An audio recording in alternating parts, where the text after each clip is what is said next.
Not many designers can boast going from living the American dream and making $5 million in sales in a year to being forced to shut down their brand due to a lack of finances and horrible political misinterpretation in just 4 years. I don't think anyone would really want to either, I don't know. Possibly the most documented cautionary tale in fashion history, this is a story of how incredibly unfortunate timing and shady financial decisions sent one of the most daring and endearing young designers in fashion at the time from the top draw in New York Fashion Week all the way back to a small village of 200 people in Mallorca to run a bar with his grandfather. This is the story of Miguel Adrover. The idea of humble beginnings barely scratches the surface when we retrace where Miguel was coming from. Born in December 1965 in Calonge, a village in Mallorca, Spain, Miguel was stated to be a really eccentric guy with funny hair, being really happy and really friendly, according to his friend he knew from his childhood and ended up working with, Sebastian Pons. In his 2011 documentary, his parents explained his early affinity for fashion as a child, how he cut off the sleeves of a pullover they gave him, and then attached them to a slipover, saying he liked the clothes better that way. At the age of 12, he dropped out of school to help his parents on their almond farm. As he grew into adolescence, he was known around the village as the kid into all the new hot topics like punk and new romantics. In his late teens, he had to do compulsory military work, which he conceded was not a very happy experience, but he explained how it taught him discipline and how to live with other people.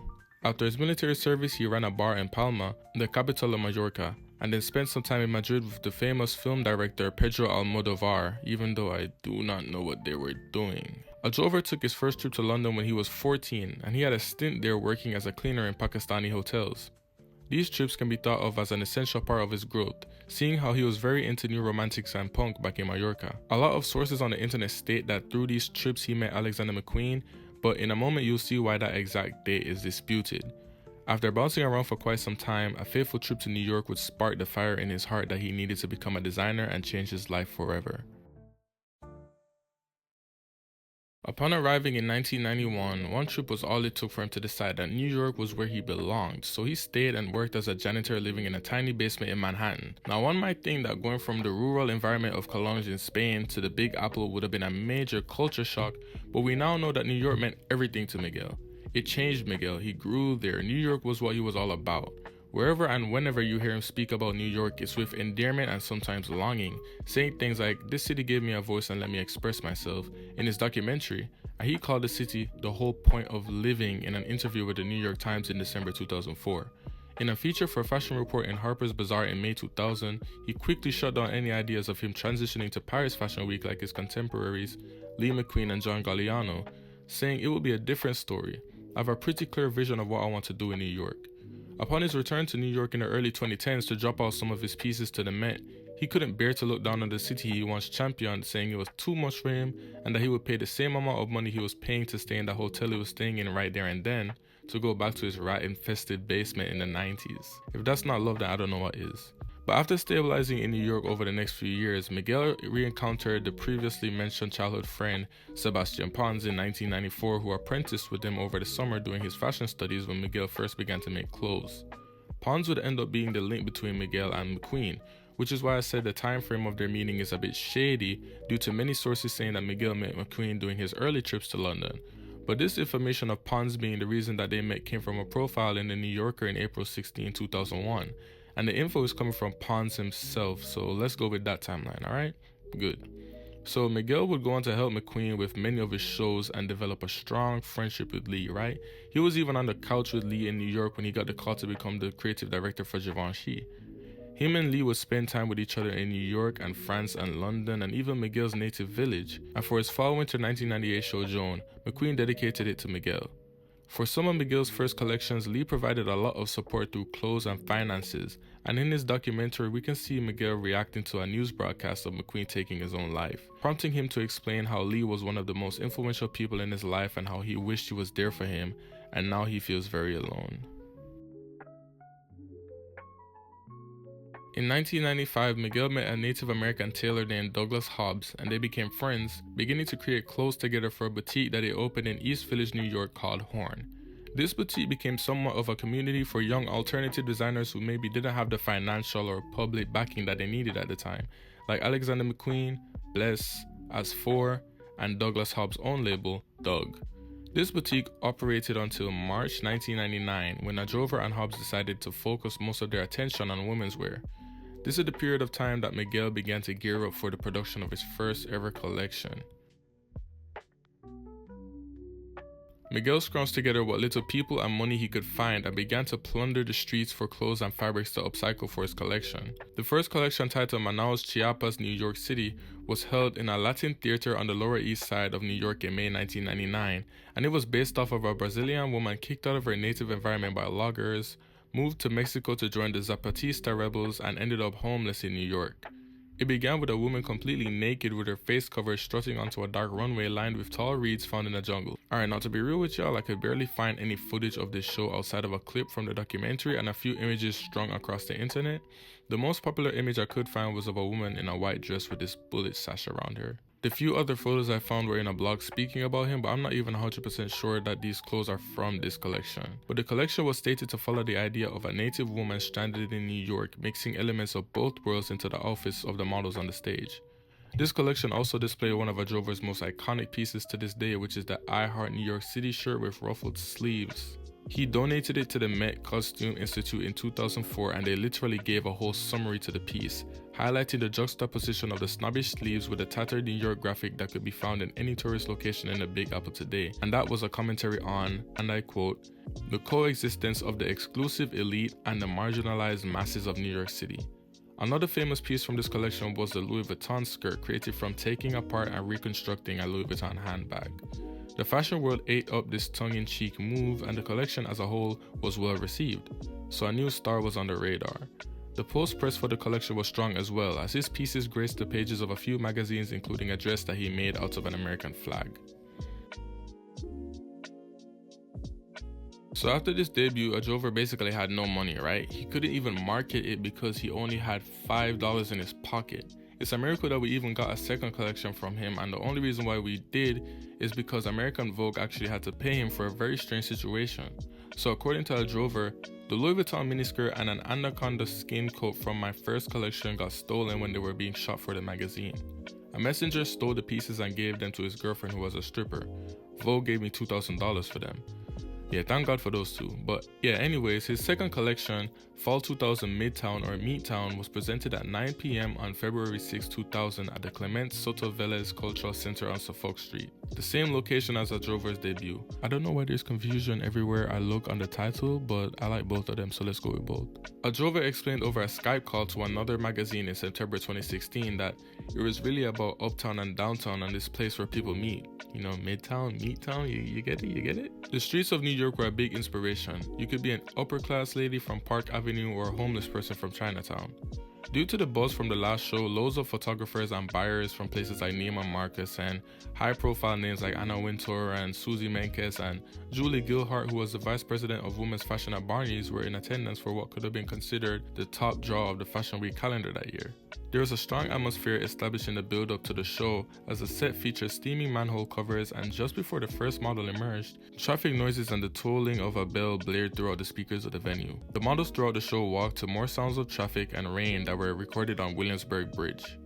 Now, the clothes of the collection were contemporary for the most part, but the flair was present in the resourcefulness of Adrover and his team to create these clothes that were out of other clothes that already existed, and large swatches of fabric and items that weren't even clothes at all, and still have it all exquisitely made, like really beautiful cuts, There were a few pieces with patterns on them that were visibly cut up and rearranged, presumably to make ends meet, no pun intended. Unfinished hems were present, the pants were cut long and loose, and to be honest, I haven't lived in New York for almost a decade like Adrover did up until this point, so I probably couldn't get it even if I tried, but the whole uptown meets downtown idea didn't really get driven home for me.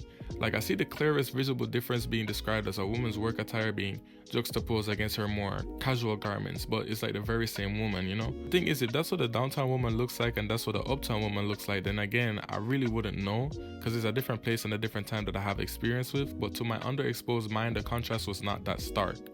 I know that in another magazine's review of the collection, they spoke about how elegant cowl-neck sweaters and trouser suits were imbued with a dash of downtown, created with recycled upholstery fabrics and finished with raw edges, but the dash of downtown being the upcycling and unfinished aspects of some of the clothes doesn't really strike me as, such. But for the last time, to be fair, I don't know what it would look like either, so who am I to say? We cannot speak about this collection without speaking about the piece made of a dead man's dirty old mattress that he never cleaned, the Quentin Crisp coat. The story goes like this. Quentin Crisp was a prominent British queer raconteur, writer and actor who moved to New York when he was about 73, a decade before a drover. A drover would reminisce on being Quentin's neighbor 4 doors above him for 9 years before he died in 1999, telling how they would barely ever speak and he would always see Quentin eating eggs at the same diner. 2 weeks after Quentin passed, a drover saw his mattress on 3rd Street and dragged it to his hallway where he started to cut it up, until it took the form of the coat that donned the runway sometime later. The coat was never intended for sale and it gave everyone who worked on it a horrible rash, but it charmed the New York fashion world when they learned from Kathy Horn's review in the New York Times a day after the show that it was made out of the lifelong mattress of Quentin Crisp. The coat ended up being featured in JM Magazine in August 2000, and the entire journey of this coat tells a lot about a drover, to be honest. He loves to put emotion in his clothing and he often tries to exalt not necessarily the mundane, but the reality of everyday life, especially that of New York.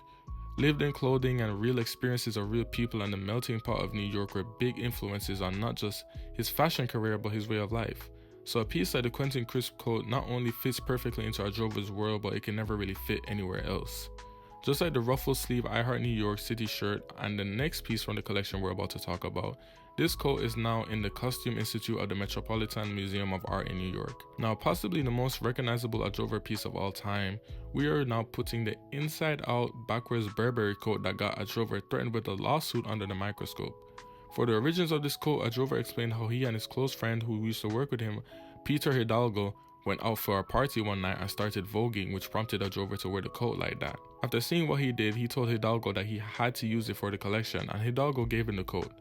He didn't unsew it or anything like that, he really just kept it like that, and in his words, I just gave it a new reinterpretation, a new life. The audience cheered when this coat was seen on the runway and it was featured in a few magazines including the cover of Gap Press Pret-a-Porter collections, and Burberry threatened to sue a drover, warning him not to use the plaid print ever again, even though they themselves barely used it before that. And when they filed for an IPO trying to sell the company the following year, they flaunted the print around as one of their main selling points. Commentaries have since sprung up about how this was a critique on capitalism and consumerism and a few other isms or so, but I think before all of that, a drover really just wanted to follow his instinct and presented it in a way that he thought was funny, It's probably ironic that he didn't even think too much about it, But regardless of my thoughts, the fact of the matter is that this collection was a smash hit. People loved what the drover woman looked like and embodied so far, and the flair of the pieces like the 2 infamous coats landed him the title of New York's new enfant terrible, or terrible, however you pronounce that. It also earned him the previously mentioned Julie Gilhart, vice president of women's fashion at Barney's, trying very hard to get him to sell the collection at her store, which did come to fruition. The young and burgeoning Pegasus Apparel luxury group, who were attempting to compete with other big fashion conglomerates like LVMH and Richemont, also came calling and offered to partner with a drover's brand, as well as helping with non-financial aspects like production, sales, and payroll. And after a few cautious and scrupulous months of decision making on a drover's side, that too came to fruition. So by the end of 2000, a drover had financial backing, respect from the intellectuals, the eye of the press, and the love from the consumers in the fashion community. $5 million in sales from the Midtown collection and the Perry Ellis Award for Best Emerging Designer shortly after the Midtown collection was shown. This was a peak unheard of for a designer moving at this pace so early, and it was exactly that, a peak. Unfortunately, there was only one way from here. A drover seemed to follow up his display of the drover woman with another similar display, but with an emphasis on tailoring and a few new influences thrown in. Riding off the high of the Midtown collection's success, the pressure of high expectations could easily cause one to falter, but not here. The spring 2001 show was dominated by tailoring and opened up with 3 strong suit looks that further showed Miguel a drover's house code of androgyny. Most of the looks for the show featured brown hues, and the first 24 mainly composed of black, navy, or orange pieces, ranging from school uniforms to sailor inspirations to well-done evening wear. Look 25 sees an obvious and stark change in theme as an onslaught of military ensembles ensue.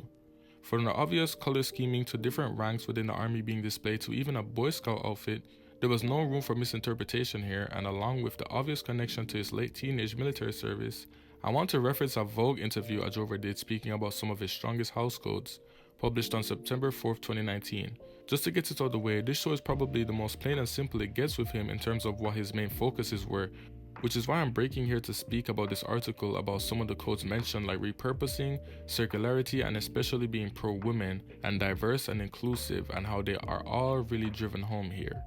When speaking about being pro-women, he stated, "I showed the women taking all positions in society, even the men's ones. If you look at my early shows, you'll see men's sartoriale or tailoring. It's all done by hair with horsehair and canvas inside and everything. We used all the techniques used for menswear.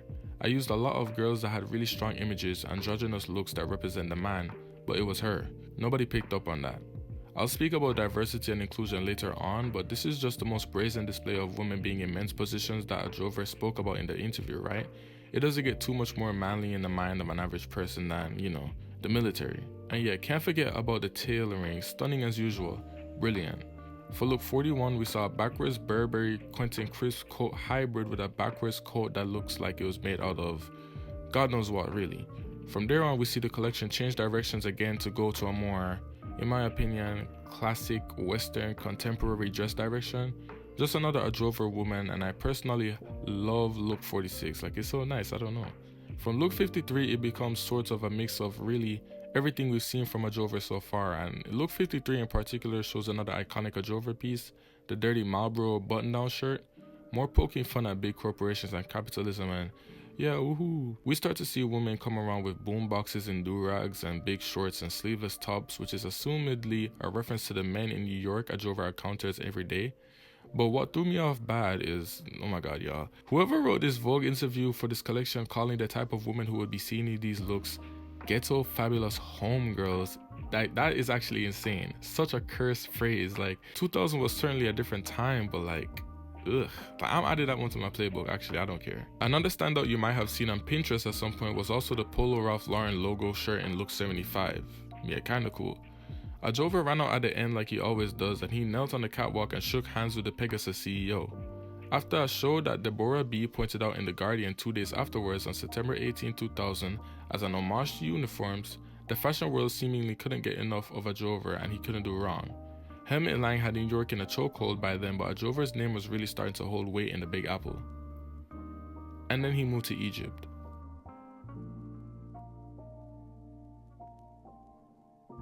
After September 11, 2000, Miguel moved to Egypt for 8 months where he was building a house, living with the locals, and working as a taxi driver on a horse-drawn carriage.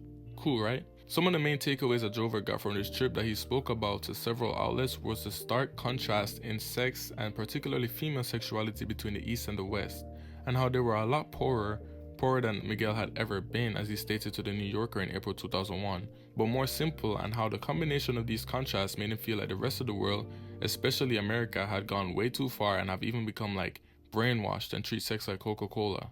It seems to me that the trip really kept Adrover down to earth and had a profound effect on him, so much so that his entire fall 2001 show, Meets East, was inspired by his Egyptian experience, Bedouin culture, and what he took from it. It's weird because the Vogue runway review of this collection says that he only lived there for 6 weeks with his creative director Sebastian Pons, but Adrover himself pointed out a house that he lived in for almost 3 months while watching footage of his trip during the documentary.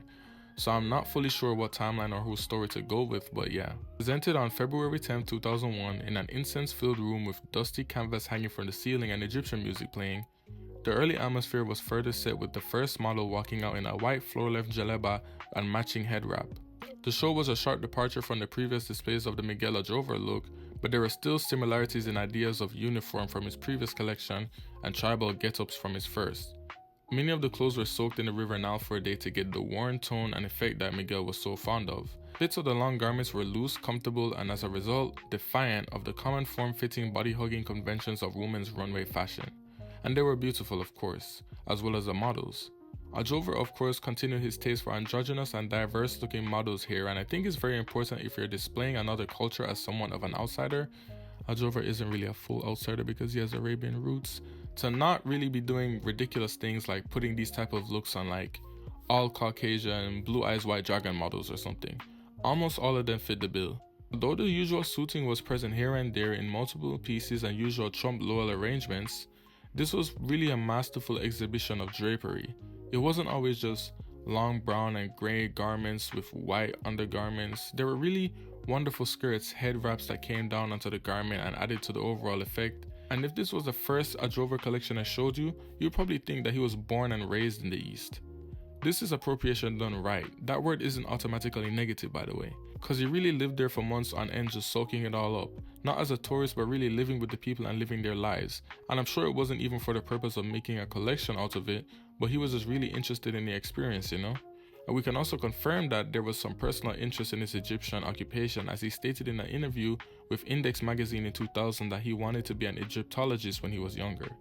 When speaking to the Bidoon magazine for their very first issue, We Are You, in 2004, he gave the most insight that you can find anywhere on his Egypt trip, how it inspired his collections and the aftermath. One of the things he talked about is wanting to speak for those who didn't have a voice or maybe not enough representation.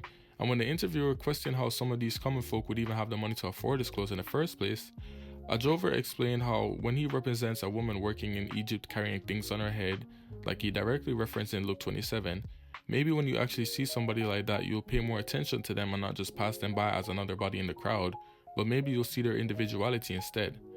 Also, in the New Yorker in 2001, he spoke about how some Arab men who used to work for his father watched the show and cried, saying it was so real for them, and that was one of the best compliments he had ever gotten. All that to say, his efforts weren't just vain appropriation of culture for like a big 100 million plus or multi-billion fashion corporation trying to flaunt diversity and inclusivity and representation into the face of the audience is seeking to profit off of, like that horrible Jaguar commercial last year. But like he explained, he's really lived face to face with his people and understood that even though they're far away from the popular and domineering Western eye, they're still very much real and worth the same exaltation that the same groups of people get on the runway over and over again every fashion week. You know, somebody gotta do it, you know? Kudos to him. Another classic Adrover super dirty fabric turned into runway piece story for you is the piece in Look 41. In the documentary, he explained how while living in luxury Egypt, he saw this fabric being used on the top of a meat market with all the handiwork done and Islamic motifs, and how the workers told him it was 80 years old. That's probably what made his light bulb go off. And how it was hard to get past US immigration because they said it was infected with mad bacteria. A fun fact, I suppose. From Look 44 to about 66, we see an outburst of color and the highest amount of tailoring in the collection, as well as some standouts from this run, including two black models holding hands while wearing similar translucent full-body garments with a diamond pattern and matching head wraps in Look 45. A model with sunglasses, a broken arm, and what appears to be a newspaper for Look 47. Two models in business attire with black fabric covering their faces in Look 48. Another model wearing an all-black gown with a suspiciously Louis Vuitton resembling bag with some type of green plant in it on top of her head for Look 51. Another model with their face covered in Look 58, and then a dirty Coca-Cola baseball jersey sewn into what used to be a dress with the sleeves to match for Look 64. After this period, most of the remaining looks came in black, and apart from a Star of David ensemble for Look 81, a military look for 80, and Look 72 and 75 that I find particularly stunning, it ended with most of the same. A big point to note as well is that there was a black sheep that was supposed to walk at the end of the runway, but it walked off and never happened. This brings me into the review of the themes and possible interpretations that can be made from specific looks. I want to talk about models walking with their face covered because this could be a lot. In an interview with Adrover where he's sitting in a bathtub that can be found on YouTube when you search up his name, he interrupts an answer to a question just to clear up why he's wearing a blue burqa, explaining that he feels that humanity has gone so far in terms of visual stimuli and selling yourself and your own image, that when you wear something like a burqa and take it away from religious connotations and how it is used in relation to women's bodies, it can be like speaking to the world and presenting your voice without being judged for what you look like or even your identity in general, or to make people listen more to what you say than what you look like. Now with that being said, that interview was uploaded 7 years ago. I don't know when it was officially recorded, but I know it was a while after the Me East collection. I do still get a strong feeling that this move in the collection was speaking about women and religion. However, because in the interview when he spoke about taking the religious idea away from the burqa, and specifically the repression on women, he said that that is something that he doesn't support at all. And in this collection, he didn't even actually use a burqa, it was just a black covering on not one or two, but 3 models. He did simultaneously use it on 2 in one case where one was holding the other's arm, although this could have just been to make sure that neither of them walked off of the runway because, you know, their vision was obscured. But he speaks about how in Islamic countries it's manipulated and controlled as well sometimes, so he could be speaking on that. The black sheep? super open to interpretation. Anybody could guess, why he wanted to involve a black sheep. But yeah, the collection met really mixed reviews. Like Kathy Horan, who started the hype for him in the first place, she didn't really like the show. She said, "Those 15 minutes of fame Andy Warhol promised everyone now seems like an eternity and an age gone stale with hype and mediocrity." One had the feeling that a Drover's audience had come to inspect the Emperor's new clothes. But lots of other people thought that the clothes were beautiful, including Julie Gilhart, who was a full-blown fan by now. The thing is, this was even more unconventional than Drover was already accepted to be, and on top of that it was Islamic or Middle Eastern centric, which the New York press and audience were of course even before 9/11 not too fond of, and Drover also apparently got shouts of poor organization. But the collection was beautiful, and only the fearful bunch and the short-term memory, constant need for banal overt sexiness community that is high fashion could be looking at the show negatively in my opinion. It was a phenomenal show for the time and what it was. But if you think they reacted badly to this Arab themed collection, man, just buckle up. So like I said previously, that show was pretty divisive, and Susie Menkez's review for the New York Times 3 days after the show on February 13, 2001 embodies a split viewpoint. She says that much of the Arabic interpretations were too literal. Drover took this as a compliment because he wanted his clothes to reflect reality, but she ultimately concedes that it was a fine effort. I like how the New Yorker profile in April 2001 puts it, explaining that the overall reception for the collection was impatience, and it's almost as if the fashion crowd didn't like that Drover's unconventional ways that they had just praised continued down an avenue that they didn't like, almost as if he was pushing it. Interestingly enough, a season after this, Tom Ford showed caftans at YSL and Galliano had a tribal field day with Dior, which is something that Kathy Horan pointed out 7 months later. Whether or not this was Drover's influence, we'll never know, but it probably wasn't. But anyways, the world kept spinning right, and there were larger problems at hand, mainly with this backer, the aspirational Pegasus luxury group. Ms. Gilhart of Barney said to the New York Times in December 2004 that there were problems with sourcing, shipping, and pricing for the brand's line that caused Barney's to drop them even before the decisive Spring-Summer 2002 collection, just 2 collections after they first picked Drover up. Lots of other buyers around this time complained about orders having to be cancelled due to late deliveries, and of course that caused a huge loss of money for the brand and the luxury conglomerate. Things were getting a bit slippery, but of course Drover pushed on and doubled down on what he truly wanted to encapsulate with his brand with the Spring-Summer 2002 collection, Utopia, another Middle Eastern representation. Before we get into the politics of the situation, there's a lot to talk about when it comes to the clothes. There were a lot of patterns similar to the Meat House fabric that opened the previous show, just more in general that had Eastern roots really. The show to me was a lot more ornate with less long gowns like jellabas and more traditional 2- and 3-piece looks that featured a lot more handcraft and attention to detail. It was a lot more contemporary feel in my opinion, and the classic Drover ideas of diverse androgynous models and tailoring were present throughout the show. I think the show can be cut into about 4 or 5 different parts for the sake of this breakdown. So for the first 18 looks, most of the garments were white and light with minimal patterns showing more elements of the wardrobe of the Arabian woman Drover wanted to showcase apart from the long gowns of the previous collection. Looks 16 and 17 stood out to me as being especially beautiful. Looks 19 to 23 showed 5 black models walking in suits undergoing a metamorphosis from all white to all blue in the end. I'm not gonna lie, this meaning missed me here.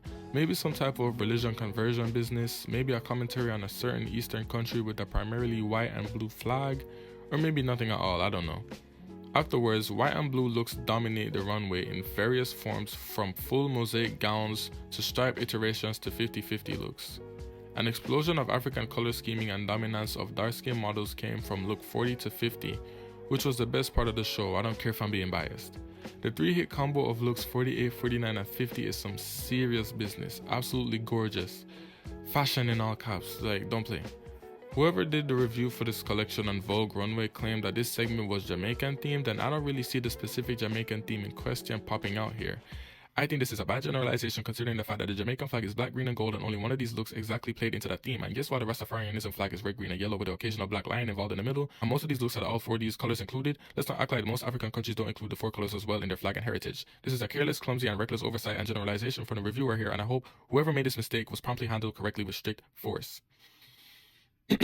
The intermediate looks from 51 and 55 gave what they gave, and the rest of the collection was dominated by black and white ensembles that were honestly so brilliant. Whether they had a more monastic air or no-nonsense tailoring or a sleeveless dress with a plunging neckline made up of hexagons put together. At the end of the show, Miguel ran onto the stage like he usually does, in arms with his head of design, Mei Zhao, and received his applause. A lot of information can be gathered about the nuance of the show afterwards, clearing up any confusion and reducing any chance for it to be misconstrued. Adjover told the LA Times on September 20th, 2002, a whole year later that the collection was actually showed, that it was actually a statement about women. I live in New York 14 years and I see how the Western world mistreats women in ad campaigns, in entertainment. The woman is always an object of sex and desire, not an intellectual on the same level as man. This is our usual theme of Adjover wanting to present women in a more diverse manner, shying away from the helplessness and Barbie doll air that fashion was so conditioned to, similar to the likes of another New York Dynamite who was shifting the entire fashion schedule around the time Adjover began, designer Helmut Lang, and his close friend Alexander McQueen. The African segment was refreshing and maybe could have helped take people's mind away from all the fearful Middle Eastern connotations, and the all-black ending provided a somber exit. I don't think there are too many narratives here to look deeply into other than maybe the white and blue suit arranges early on in the show, but enough about the clothes. We have to address the elephant in the room, the dinosaur in the room, man. I already beat around the bush as much as I could. This Utopia collection was presented in New York on the evening of September 9, 2001. 1.5 days later, the Twin Towers were attacked and fell. And that's it, really. Like, that's it. That's the whole shebang. That's the big idea. That's quite literally, quote unquote, what happened to Miguel Adjover. You can go now. Please don't actually click out the video, please. 2 Middle Eastern collections in the same year. One came less than 48 hours before the big tragedy on the attack on New York, while these collections were shown in New York. I could say it over and over again and it wouldn't get any less insane, cartoonish, downright ridiculous. Like, it's really just awful. Miguel said after this collection he was exhausted in New York, asleep, when his father, who was there with him, saw the first plane crash, ran to his studio and woke him up explaining what just happened. So he ran to the roof and upon arrival, he saw the second plane crash right there and he freaked out, realizing that it was not an accident. Of course, you can imagine the hysteria and criticism Miguel got simply by easy association from the fashion crowd, and he said a lot about it throughout the years. He told the New York Times of September 10, 2002, so many people criticized us for the show in the tent that it became very hard to live with.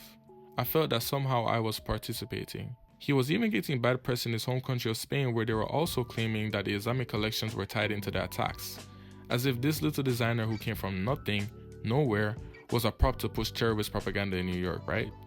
It's just so sad hearing his reflection at the time, and no matter how he's talking about it or who he's talking to, it's just sad, you know? Like, he told the Washington Post in 2002 about how he felt unwelcome after the event, and that people told him that the only buyer he'd have was Bin Laden.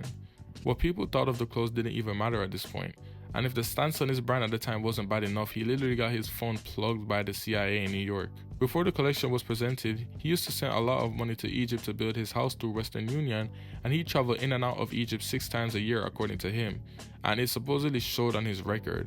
For someone with this activity to be doing Islamic representation on the runway at a time where unease surrounding Eastern culture in New York was very high, and then for 9/11 to happen, it couldn't have looked any worse on him. Some buyers and stalkers were not put off from the brand after this event, including Linda DeFrancis, the vice president of Saks at the time. And a Japanese company put in an order for $1.5 million, but none of the collection was ever produced, as by the end of October, Adjover's financial backer, the Pegasus Group, closed his business and jumped ship. In less than 2 months, Miguel Adjover the fashion brand was defunct, and Miguel Adjover the man has suffered a truly one-of-a-kind fate. Almost like a freak accident, but it wasn't an accident or a mistake because he didn't do anything wrong. If you have a beating heart and blood in your veins, you can't help but feel for him. So of course, this catastrophe caused a million things to happen, but what came directly after that was a step back from Adjover. He didn't produce another collection until a full year later. A lot was said over this year-long break, and as time drew nearer for his return, he spoke directly to the New York and LA Times about his entire situation, giving some insight to how he could have possibly managed it.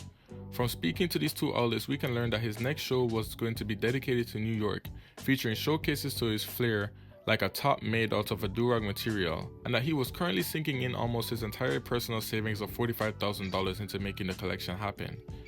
The scene being painted of a drover working so hard that he could barely eat, doing it with a few friends who are volunteering to help after their day job, can be placed right beside the scene of a young immigrant designer not too long ago working with whoever and whatever he could in his Manhattan basement to get his first collection off the ground.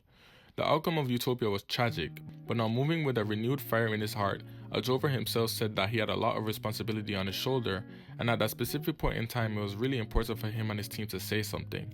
So let's see what they said. The collection, Citizen of the World, was presented on September 21st, 2002, and it was an ode to the city that made and would eventually break a drover. For one reason or another, they stayed away from the narratives and sought to capture the diverse population that a tourist could encounter on their visit no matter what day it was. The majority of the first 12 looks actually strongly continued on the path of a drover's previous Islamic representation, and people in the crowd were probably thinking the worst I could imagine.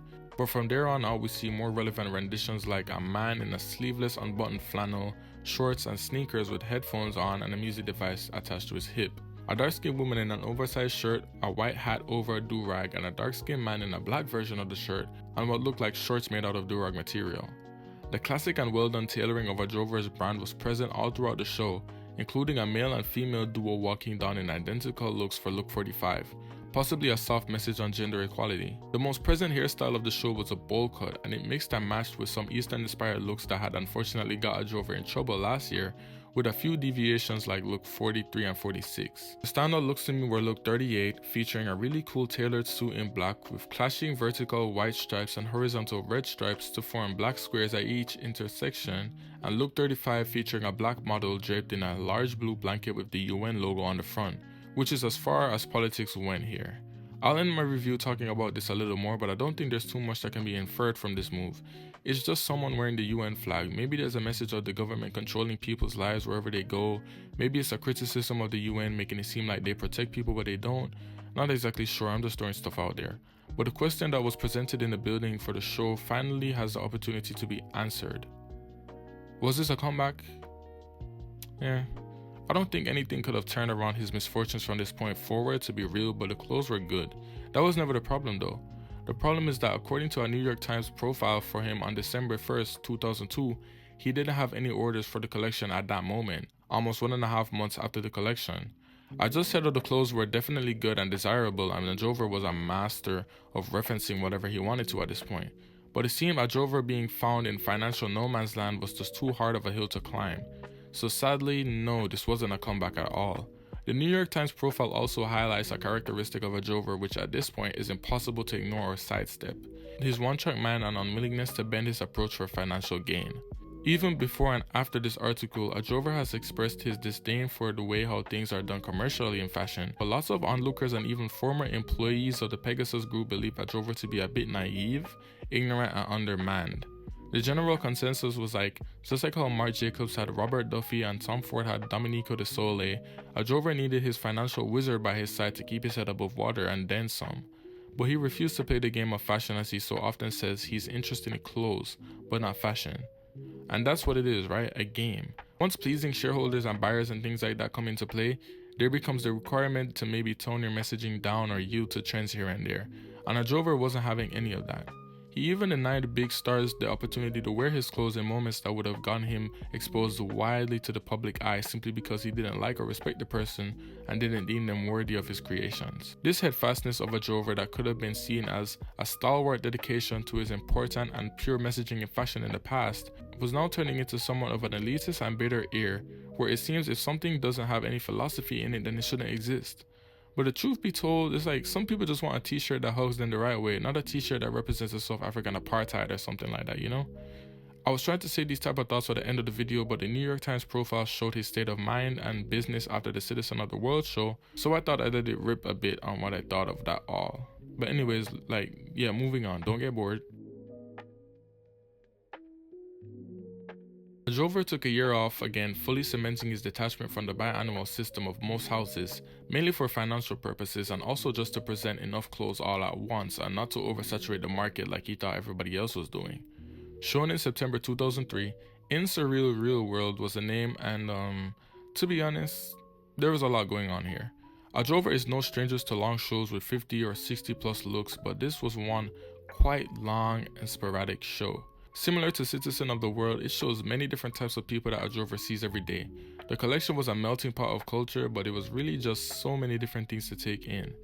The show began with the face and body painted model walking down the dark runway to sounds of cicadas and paparazzi flashes, according to the Vogue runway review by Laird Borelli Person. I have to take their word for this as I don't know where to find footage of the show sadly, and this moment isn't listed as a look on Vogue runway, so yeah. The collection started off with what seems to be themes of old sea travel, and then it moves into a few random looks before a UPS delivery man shows up, and then a few more loose looks here and there.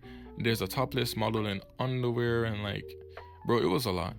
I will say every look did belong in the drover world, but it felt like he was just digging through a box of his old things and just threw them on a runway like, here, damn. I'd say about midway through the show, after what seems to be another strange moment in darkness shrouded in mystery, some real structure starts to form and the show can be split up by colors and overall modes of dress, and like most of drover shows, for the very end he locked in on tailoring and really well done looks, which is always nice to see.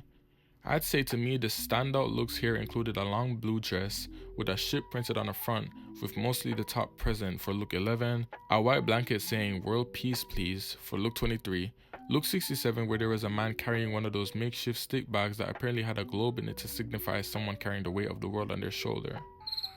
Oh brother. Miguel himself walked for look 69 and 83. The show spoke a lot about the immigrant scene of New York mixing with native faces, and the ship motif was a big carrier of that topic, with the idea of many different continents and cultural backgrounds making their way across the waters near or far to end up all in the Big Apple. This collection was really a love letter. One last thing to say about the show was that there was also a male model who came down in only his underwear a bit after the female model, so maybe that was supposed to be it was maybe supposed to have the observer think that they might have reacted to the female model's bare chest a certain way compared to the man's bare chest, opening up a conversation about sexualizing women or something, or maybe this is just one big self-expose and I'm a freak, I don't know. But as good as the collection was, it didn't really stir the pot. I can't find any exact info on the performance, but the next collection we'll speak about will tell us all we need to know.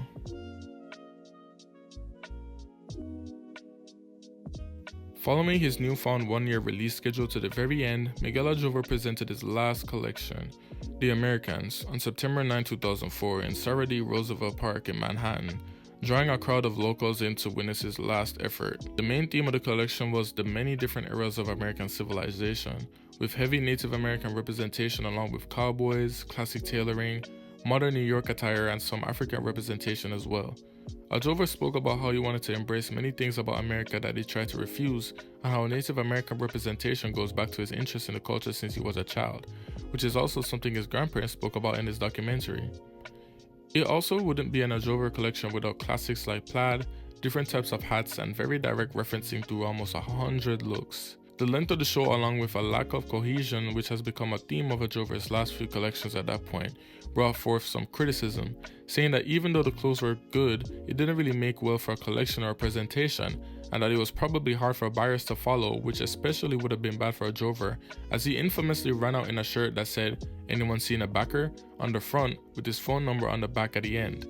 He did it while running in arms with some of his helpers like he usually does, so I'm sure this was like a joke, but not really, Like, oh, it would be crazy if somebody would step forward and, I don't know, save my brand, am I right? Just kidding. But no, this was it. That was it. Even though he spoke from a hopeful and realistic point of view that, he was really just going to need somebody to believe in him and what he was doing to continue, sadly that savior never came. Along with the financial hardship, Adrover cited how Bush got re-elected and he just gave up and he didn't want to live in a country that was war-torn, that he didn't believe in anymore. And he has spent all his savings, so it was time to go.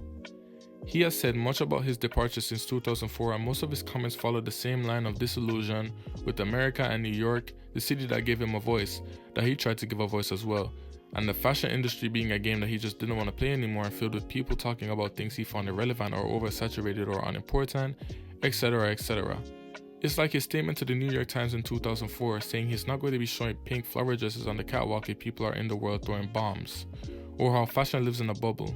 He was pretty political and had a strong disdain for the frivolous nature of it all, Not willing to compromise his vision for survival, Adrover walked himself out by the end of 2004.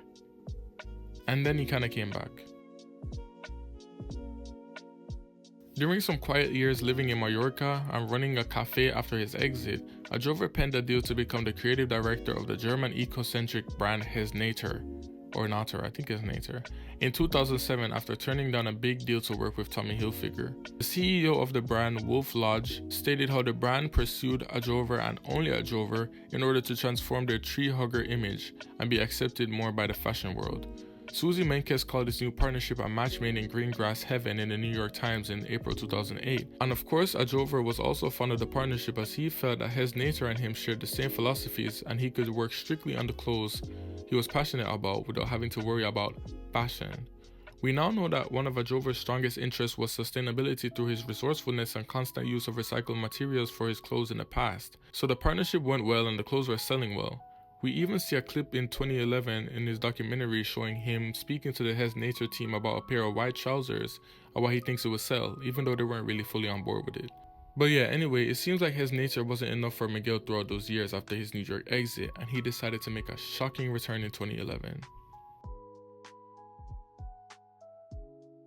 From an article in another magazine by Derek Peck on February 11, 2012, we can gather that Adjover was back in New York to work on the show as early as November 2011. We also hear a lot about Adjover's current standpoint on fashion and what his inspiration for returning was.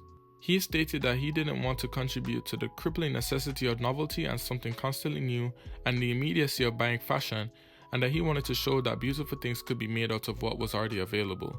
He also spoke about a scenario of luggage falling out of a plane into the Amazon and how those indigenous people would put it all together, slightly similarly to his first collection, and that as it was made all from clothing that he had owned over the years and family members' clothing and stuff he found in dumpsters, you know how he gets down. Spanish students had made these pieces without a sewing machine and he had no intention of reproducing or selling any of it. He just wanted to make himself happy with the collection. And the collection that followed was kinda messy in my opinion. Thinking about how this collection was a surprise to a lot of people, I wonder if the onlookers got super excited for his return just to see that, it's like, oh, it's like more new clothes made from old clothes, the same stuff he was doing 6 to 12 years ago. Like I previously said, he returned to his roots of tribal and South American inspiration, especially with elements like face paint and wooden piercings on the models, but in my opinion, a lot of the pieces were unflattering, Like 3 t-shirts in one, the stacked hats, the FU hats, the FU shoes, a lot of it was a no for me. And then you had the models who walked around with the Cuban money, throwing the money around while walking in this big grand gesture. I think the overall consensus on that move was that it was just really on the nose and flat and yeah, we know. The Vogue review by Maya the Singer classified it as thin and said that's the type of stuff that gives the fashion crowd a representation of being undeep thinkers, which is low-key a really funny thing to say. But yeah, this collection just makes me think about that one part in his documentary where he was like, everyone is so caught up with reality and I don't know how to come back. Because it seems like this is a collection of someone who's plainly stuck in the past. But to offer some rebuttal to this though, he did state to multiple sources that he sought to disconnect from the present and everything that fashion stood for at that moment. So it makes sense because, again, he did this all for himself. His clothes for Hessnatur weren't outdated too, so I'm sure that he knew how to be up to speed. But this is a very intentional collection of how he wanted to go about it, so I could go into the critique a bit further, but the ambitions weren't to be critically judged or acclaimed or anything, so I'll chill out. But according to Sarah Moore for Vogue 2 days after the show, many people were crying by the end, including Miguel, who said that he put his everything into it. So maybe I simply don't get it. Maybe 2012 was a much more sensitive time for stuff like this and maybe I'm being a bit dull, I don't know. But sure enough, possibly evident in Adjover's reaction to his own work, this was his final fashion collection for real this time. Him and Hessnatur would part ways in 2013 and there would be more silence for him after that, until he decided to dip his toe into what he does to this very day. Someone like Adjover won't stay down and out for long. His creative energy knows no bounds, so it's only right that it went from one place to another.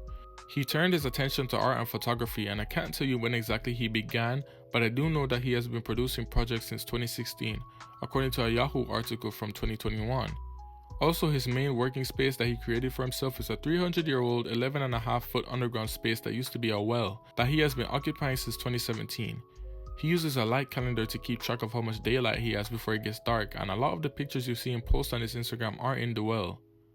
Speaking of Instagram, yes, he has quite a popular page, and I'm sure a lot of people who follow him probably never knew that he was once a famed designer, which is great because they're there for the right reasons. A lot of his more official and commercial endeavors like La L'Homme, which is what the previously mentioned Yahoo article was reviewing, are presented in more official and concrete manners as, he has money to make. The self-portraits of that collection range from $2,000 to $7,000. Instagram, on the other hand, is mainly reserved for his outfits that he makes out of his old wardrobe, consisting of themes and aesthetics like androgyny, cross-dressing, politics, and urban wear, streetwear, and other familiar themes or vibes or whatever. Even though he has over 5,000 posts, I still tried to scroll down his page quite a bit to see if I could find a specific time period where maybe he took his art more seriously, but of course I couldn't get to the bottom of it. And I saw a lot of interesting posts. Very interesting, to be honest.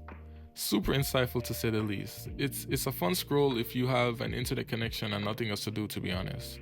But possibly the most attention Miguel gets on his Instagram is whenever he speaks about the fashion industry, like when he called out Demna and Balenciaga's 2024 collection for taking heavy inspiration from his Out of My Mind collection, seemingly to the point where Adjover felt copied. Or in December 2024 when Vogue posted a photo of many popular designers from seemingly the early 2000s and tagged everyone in the photo except Miguel, which I can agree was mad shady and weird because he's not off the face of the earth or anything and his Instagram is very well known.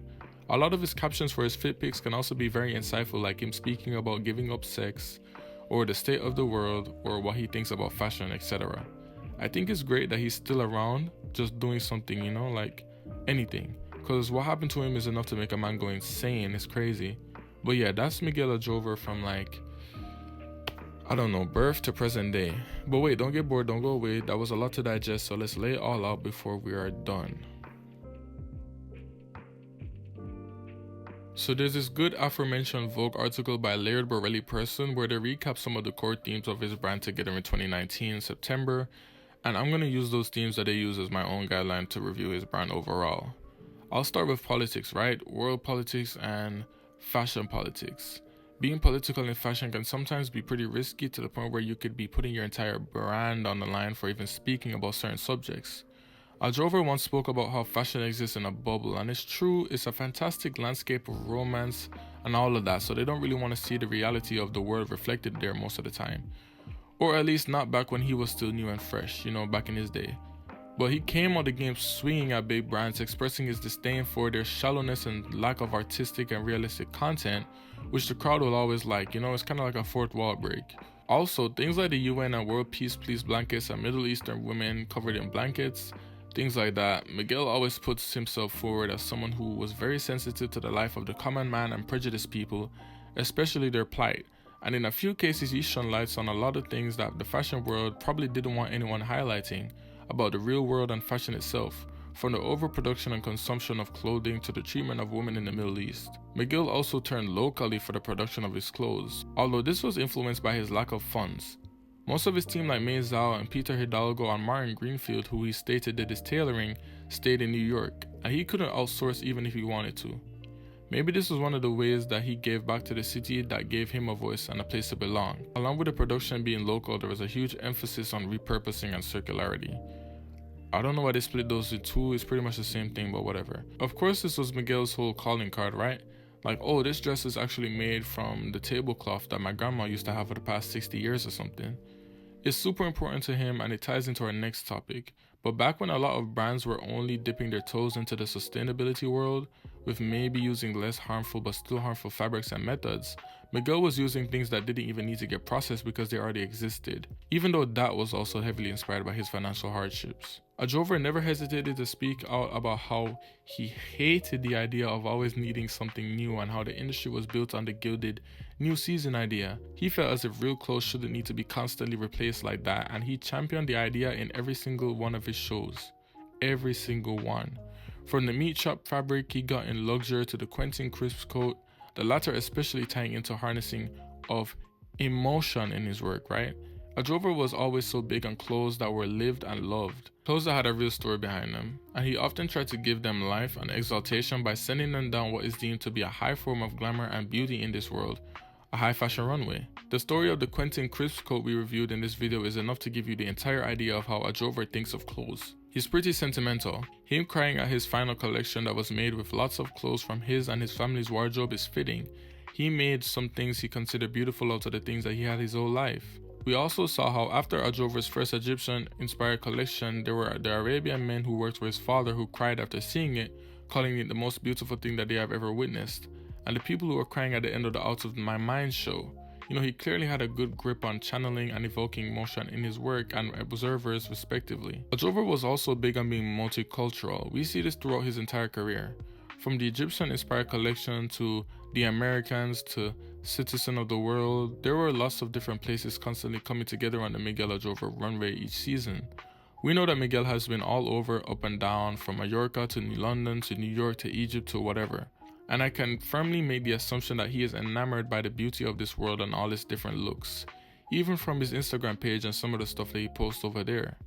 Having such unconventional models by a high fashion standard and doing street casting and having as many different ethnicities on the runway like the Surreal Real World show was not common back in his day at all. And through methods like this irregular casting and trying to capture the whirlwind of a culture that his beloved city of New York had, we get a designer that wants to push everyone forward. Combining seasons became a big thing for him after his deal with Pegasus soured and he was in a dire financial state. But it wasn't only because he was going broke every collection and not being able to pay his workers and things like that. It also ties back into sustainability and him thinking that we don't need new clothes like that all the time. Adrover stated in this Vogue interview this decision to show once a year after the Utopia show also helped his narrative potency, as the longer and more packed presentations served to tell his stories better.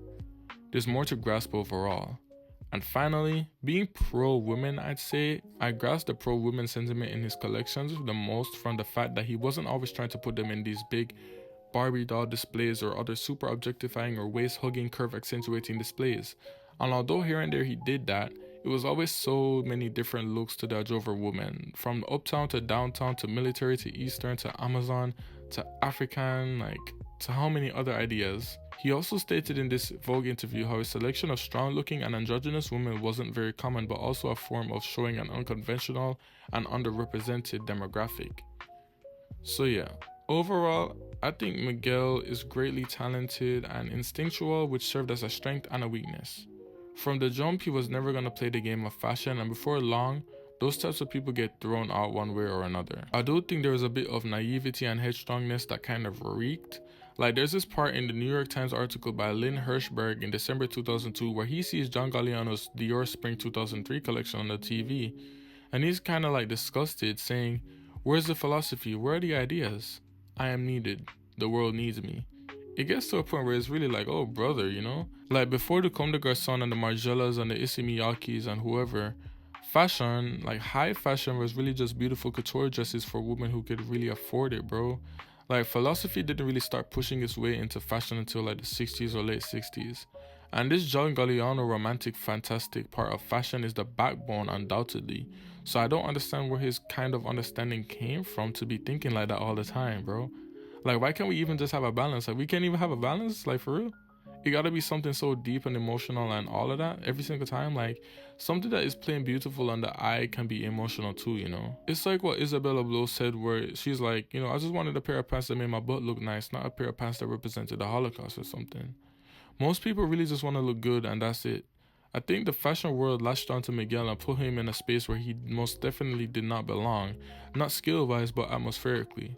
He would have never had his name willingly put in these certain conversations, I don't think.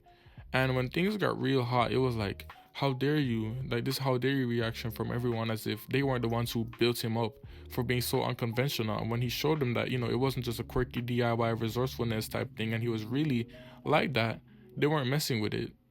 Plus the ignorance and the bad timing and all of that, of course, yes, very, very sad. But the best part is that he's alive and kicking and still doing something he loves. So it's not the happiest ending, but he'll be fine. Okay, y'all, that's it. This video, I don't think it's gonna be an hour long. I don't know how it's long. God, I'm tired. I don't know how long it's gonna be, but thanks for being patient with me over these past 2-3 months. I haven't really posted any videos or been active on social media because I just been, life been lifing and stuff. So I really hope you enjoyed this video. I actually kind of have been working on it for a long time, and yeah, it's not easy just being on and off with something, but I'm really pulling through now and getting back the ball rolling. My next video is gonna be about number 9, trying to reframe number 9 in a certain space, so stay tuned for that. If you like this video, please like and subscribe and leave a comment. I really especially love comments and hearing feedback on what you thought of the video. I got this new mic, hopefully it doesn't give me any problems, and yeah, this is just a really ambitious project. Miguel, if you watch this, because I feel like you probably will, I hope you can understand my mixed opinions here and there, but I think you're brilliant, so I hope you enjoyed it as well. And yeah, thank you for watching, and I'll see you in the next one.